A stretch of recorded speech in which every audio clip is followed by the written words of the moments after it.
എല്ലാവർക്കും നമസ്കാരം. നമ്മൾ ഇന്ന് സംസാരിക്കാൻ പോകുന്നത് അഖണ്ഡജ്യോതിയുടെ ഏപ്രിൽ 2020 ലക്കത്തിൽ നിന്നുള്ള കുറച്ച് പ്രചോദനം നൽകുന്ന ആശയങ്ങളെക്കുറിച്ചാണ്. കാലങ്ങൾക്കപ്പുറമുള്ള ജ്ഞാനത്തിന്റെ ഒരു ഉറവിടമാണത്, അല്ലേ? നമുക്കതിലേക്ക് ഒന്ന് ഇറങ്ങിച്ചില്ല. അപ്പോ ഈ അറിവിന്റെ പിന്നിൽ ആരാണെന്നല്ലേ? അത് മറ്റാരുമല്ല, ആദരണീയനായ യുഗഋഷി പണ്ഡിറ്റ് ശ്രീ റാം ശർമ്മ ആചാര്യജിയാണ്. അദ്ദേഹത്തിന്റെ ഓരോ വാക്കുകളും നമുക്കൊരു വഴികാട്ടി തന്നെയാണ്. നോക്കൂ, ഈയൊരു ഉദ്ധരണി തന്നെ മതി നമ്മുടെ ഈ ചർച്ചയുടെ കാതൽ മനസ്സിലാക്കാൻ. ധാർമ്മിക ആത്മീയ പുനരുജ്ജീവനം ഒരു യുഗത്തിന്റെ പുനർനിർമ്മാണത്തിന്റെ അടിസ്ഥാനശിലയാണ്. ശരിക്കും പറഞ്ഞാൽ നമ്മൾ ഓരോരുത്തരിലും വരുന്ന മാറ്റം, അതാണ് ലോകത്തെ തന്നെ മാറ്റിമറിക്കുന്നതെന്ന് എത്ര ലളിതമായാണിത് പറഞ്ഞു തരുന്നത്. ഓക്കെ, അപ്പം നമുക്ക് തുടങ്ങാം. ഇന്നത്തെ നമ്മുടെ ഈ ഒരു വിശകലനത്തിലൂടെ നമ്മൾ 6 പ്രധാന ഘട്ടങ്ങളിലൂടെയാണ് കടന്നുപോകുന്നത്.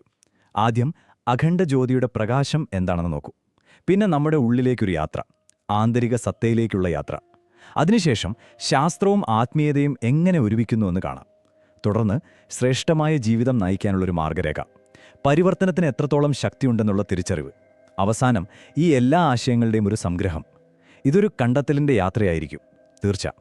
അപ്പോൾ ഈ വലിയ സന്ദേശങ്ങളൊക്കെ ശരിക്കും മനസ്സിലാക്കണമെങ്കിൽ നമ്മൾ ആദ്യം അതിൻ്റെ ഉറവിടത്തിലേക്ക് തന്നെ പോകണം, അല്ലേ? എന്താണ് അഖണ്ഡജ്യോതി? എന്താണ് അതിൻ്റെ ദൗത്യം? നമുക്ക് നോക്കാം. അഖണ്ഡജ്യോതി, ആ പേര് കേൾക്കാൻ തന്നെ ഒരു ഭംഗിയുണ്ടല്ലേ? അണയാത്ത ദീപം എന്നാണ് അതിൻ്റെ അർത്ഥം. അതായത് അറിവിൻ്റെയും ആത്മീയ ബോധത്തിൻ്റെയും വെളിച്ചം ഒരിക്കലും കെട്ടുപോകുന്നില്ല, അതെപ്പോഴും നമ്മെ വഴികാട്ടാനായി ഉണ്ട് എന്നൊരു വലിയ സന്ദേശമാണ് ഇതിൽ അടങ്ങിയിരിക്കുന്നത്. അപ്പോൾ ഈ പ്രസ്ഥാനത്തിന്റെ പ്രധാന ദൗത്യം എന്താണെന്ന് നോക്കാം. ഇത് വെറുമൊരു വ്യക്തിഗത വികാസത്തിൽ ഒതുങ്ങുന്നില്ല. അതിനപ്പുറം നമ്മുടെ പുരാതന ഭാരതീയ പൈതൃകത്തിൽ ഉറച്ചു നിന്നുകൊണ്ട് ലോകം മുഴുവൻ ഒരു ധാർമ്മികവും ആത്മീയവുമായ ഉണർവ് കൊണ്ടുവരിക എന്ന വലിയൊരു ലക്ഷ്യമാണ് ഇതിനുള്ളത്. ഇതൊരു ആഗോള മുന്നേറ്റം തന്നെയാണ്. അതിന്റെ കേന്ദ്രം ശാന്തികുഞ്ചും. ശരി, അപ്പോൾ പുറമെയുള്ള കാര്യങ്ങളൊക്കെ നമ്മൾ കണ്ടു. ഇനി നമുക്ക് യാത്ര നേരെ ഉള്ളിലേക്ക് തിരിക്കാം. കാരണം വളരെ ലളിതമാണ്. ഏതു വലിയ മാറ്റത്തിന്റെയും തുടക്കം നമ്മുടെ ഉള്ളിൽ നിന്നാണ്, ആത്മബോധത്തിൽ നിന്നാണ്. നമ്മുടെ ഉള്ളിലുള്ള ലോകത്തെ കണ്ടെത്താൻ, അവിടത്തെ കഴിവുകളെ പുറത്തെടുക്കാൻ എന്തൊക്കെ ഉപകരണങ്ങളാകും നമുക്ക് വേണ്ടിവരിക? ഇത് നമ്മൾ നമ്മളോട് തന്നെ ചോദിക്കേണ്ട ഒരു ചോദ്യമാണ്, അല്ലേ? ആഴത്തിൽ ചിന്തിച്ചാൽ മനസ്സിലാകും, ധ്യാനം, ആത്മപരിശോധന, ഇതൊക്കെയാണ് ആ ഉത്തരത്തിലേക്കുള്ള വഴികൾ. ഇവിടെയാണ് നമ്മൾ ആഴത്തിൽ ശ്രദ്ധിക്കേണ്ടത്. ആന്തരിക സാധനയുടെ തൂണുകൾ. ധ്യാനം, അത് നമ്മുടെ മനസ്സിനെ ഒരു പുഴ പോലെ ശാന്തമാക്കുന്നു. അതുവഴി നമ്മുടെ ഉള്ളിലുള്ള കഴിവുകളെ നമുക്കുണർത്താൻ പറ്റും. പിന്നെ ഇച്ഛാശക്തിയും മനഃശക്തിയും, ഇതല്ലേ ഏതു കാര്യത്തിലും ഉറച്ചു നിൽക്കാൻ നമ്മളെ സഹായിക്കുന്നത്? ഉപാസനയും സാധനയും, അതായത് ഭക്തിയും ചിട്ടയായ പരിശീലനവും, ഇവ രണ്ടും ചേരുമ്പോൾ നമ്മുടെ വ്യക്തിത്വത്തിൽ തന്നെ ഒരു ശുദ്ധീകരണം സംഭവിക്കും. ഇതിന്റെ എല്ലാം ഫലമോ? യഥാർത്ഥ സമാധാനവും സന്തോഷവും. ഓരോന്നും പരസ്പരം ബന്ധപ്പെട്ടിരിക്കുന്നു. നമ്മളിൽ പലരും ചിന്തിക്കുന്ന ഒരു കാര്യമുണ്ട്, ശാസ്ത്രവും ആത്മീയതയും തമ്മിൽ ഒരു ബന്ധവുമില്ല, രണ്ടും രണ്ടു വഴിക്കാണെന്ന്. പക്ഷേ ശരിക്കും അങ്ങനെയാണോ? സത്യം പറഞ്ഞാൽ അവ രണ്ടും ഒരേ സത്യത്തെ കണ്ടെത്താനുള്ള 2 വഴികളാണ്. ഒന്ന് പുറം ലോകത്തെയും മറ്റൊന്ന് നമ്മുടെ ഉള്ളിലെ ലോകത്തെയും കുറിച്ച് പഠിക്കുന്നു, അത്രമാത്രം. ഇവിടെ നോക്കൂ, ഇത് വളരെ രസകരമായൊരു താരതമ്യമാണ്. ശാസ്ത്രം ബാഹ്യലോകത്തെ പഠിക്കുന്നു, ആത്മീയതയോ നമ്മുടെ ആന്തരിക ലോകത്തെയും. ശാസ്ത്രം ചോദിക്കുന്നത് എങ്ങനെയെന്നാണ്, ഒരു കാര്യം എങ്ങനെ പ്രവർത്തിക്കുന്നു എന്ന്. എന്നാൽ ആത്മീയത ചോദിക്കുന്നത് എന്തിനെന്നാണ്, നമ്മുടെ ജീവിതത്തിന്റെ അർത്ഥമെന്ത്, നമ്മൾ എന്തിനെ ജീവിക്കുന്നുവെന്ന്. അപ്പോൾ ശാസ്ത്രം നമുക്ക് സുഖസൗകര്യങ്ങൾ തരുമ്പോൾ ആത്മീയത ജീവിതത്തിനൊരു ദിശാബോധം നൽകുന്നു. അഖണ്ഡജ്യോതിയുടെ കാഴ്ചപ്പാടിൽ ഇവ രണ്ടും ചേർന്നതാണ് ശാസ്ത്രീയ ആത്മീയത. അപ്പോൾ എന്താണ് ഈ ശാസ്ത്രീയ ആത്മീയത? വളരെ സിമ്പിളായി പറഞ്ഞാൽ, ആത്മീയ തത്വങ്ങളെ കണ്ണുമടച്ച് വിശ്വസിക്കുന്നതിന് പകരം അതിനെ യുക്തിപരമായി മനസ്സിലാക്കി നമ്മുടെ ജീവിതത്തിൽ പ്രയോഗിക്കുന്ന രീതിയാണിത്. ധ്യാനം ചെയ്യുമ്പോൾ നമ്മുടെ ചിന്തകളിൽ എന്ത് മാറ്റം വരുന്നു, നമ്മുടെ ദേഷ്യം കുറയുന്നുണ്ടോ, സമാധാനം കിട്ടുന്നുണ്ടോ എന്നൊക്കെ സ്വയം നിരീക്ഷിച്ച് ബോധ്യപ്പെടുന്ന ഒരു ശാസ്ത്രീയമായ സമീപനം. നമ്മുടെയും സമൂഹത്തിന്റെയും നല്ലതിനായിട്ടുള്ള ഒരു പ്രായോഗിക വഴിയാണിത്. ശരി, അപ്പോൾ നമ്മുടെ ഉള്ളിലെ കാര്യങ്ങളെക്കുറിച്ചും ചിന്തകളെക്കുറിച്ചുമൊക്കെ നമ്മൾ സംസാരിച്ചു.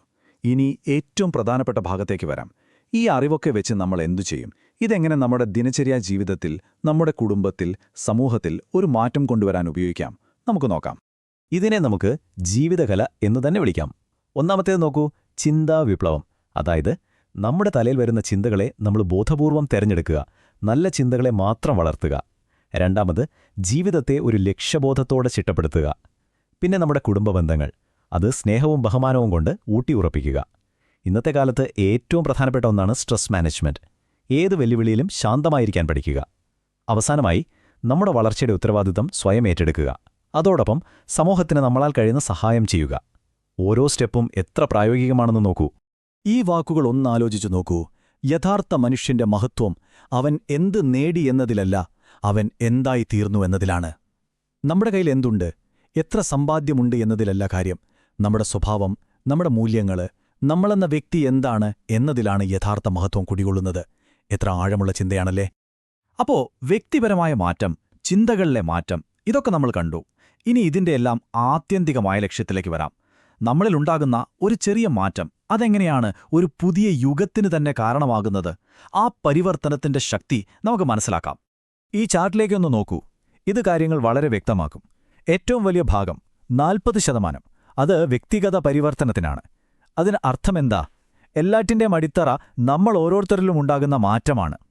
ആ അടിത്തറയിൽ നിന്നുകൊണ്ടാണ് പിന്നെ സാമൂഹിക ഉന്നമനവും നമ്മുടെ സംസ്കാരത്തിന്റെ നല്ല വശങ്ങൾ വീണ്ടെടുക്കുന്നതും സ്ത്രീ ശാക്തീകരണവുമൊക്കെ സംഭവിക്കുന്നത്. അപ്പോൾ തുടക്കം എവിടെയാണ്? നമ്മളിൽ തന്നെയാണ്. അതുകൊണ്ട് നമ്മൾ ഓർത്തിരിക്കേണ്ട ഏറ്റവും പ്രധാനപ്പെട്ട കാര്യം ഇതാണ്. ഒരു പുതിയ യുഗം പടുത്തുയർത്തണമെങ്കിൽ ആദ്യം നമ്മൾ പുതിയൊരു വ്യക്തിയായി സ്വയം പടുത്തുയർത്തണം. ലോകം മാറണമെങ്കിൽ ആദ്യം മാറേണ്ടത് നമ്മളാണ്. അത്ര ലളിതമാണ് ആ തത്വം. ശരി, നമ്മൾ ഒരുപാട് കാര്യങ്ങൾ ചർച്ച ചെയ്തു, അല്ലേ? വ്യക്തിയിൽ നിന്ന് തുടങ്ങി ലോകം വരെ എത്തി. അപ്പോൾ ഈ യാത്രയിൽ നിന്ന് നമ്മൾ മനസ്സിലാക്കിയ ഏറ്റവും പ്രധാനപ്പെട്ട ശാശ്വതമായ സന്ദേശങ്ങൾ എന്തൊക്കെയാണെന്ന് നമുക്കൊന്ന് ചുരുക്കി നോക്കാം. അപ്പോൾ നമ്മൾ വീട്ടിലേക്ക് കൊണ്ടുപോകേണ്ട പ്രധാന ആശയങ്ങൾ ഇവയാണ്. 1. നമ്മുടെ ജീവിത ലക്ഷ്യം കേവലം ജീവിച്ചു തീർക്കലല്ല, മറിച്ച് ധാർമ്മികവും ആത്മീയവുമായ ഒരു വളർച്ചയാണ്. 2. അതിനുള്ള ഏറ്റവും നല്ല വഴി ധ്യാനവും ആത്മനിയന്ത്രണവുമാണ്. 3. ശാസ്ത്രവും ആത്മീയതയും ശത്രുക്കളല്ല, ഒരേ സത്യത്തിലേക്കുള്ള 2 വഴികളാണ്. 4. ഈ അറിവുകളൊക്കെ നമ്മുടെ ദിവസേനയുള്ള ജീവിതത്തിൽ പ്രയോഗിക്കുമ്പോഴാണ് അതിന് അർത്ഥമുണ്ടാകുന്നത്. പിന്നെ ഏറ്റവും പ്രധാനമായി നമ്മളിൽ വരുന്ന മാറ്റമാണ് ഒരു പുതിയ ലോകത്തിലേക്കുള്ള ആദ്യത്തെ ചവിട്ടുപടി. ഓർക്കുക, വ്യക്തിപരമായ മാറ്റമാണ് ലോകമാറ്റത്തിന് കാരണം. അപ്പോൾ പോകുന്നതിനു മുൻപ് ഒരു ചോദ്യം മാത്രം. ഇന്ന് ഈ നിമിഷം നിങ്ങളുടെ ജീവിതത്തിൽ ഒരു മാറ്റത്തിന്റെ അണയാത്ത ദീപം, അല്ലെങ്കിൽ ഒരു അഖണ്ഡ ജ്യോതി കൊളുത്താൻ നിങ്ങൾ തീരുമാനിക്കുകയാണെങ്കിൽ അത് എന്തായിരിക്കും? ദേഷ്യം കുറയ്ക്കുന്നതായിരിക്കുമോ? ക്ഷമിക്കാൻ പഠിക്കുന്നതായിരിക്കുമോ? അതോ പുതിയ എന്തെങ്കിലും നല്ല ശീലം തുടങ്ങുന്നതായിരിക്കുമോ? ഇതിന്റെ ഉത്തരം നിങ്ങൾ തന്നെ കണ്ടെത്തുക. ആ ഒരു ചെറിയ ദീപം മതി വലിയൊരു പ്രകാശമായി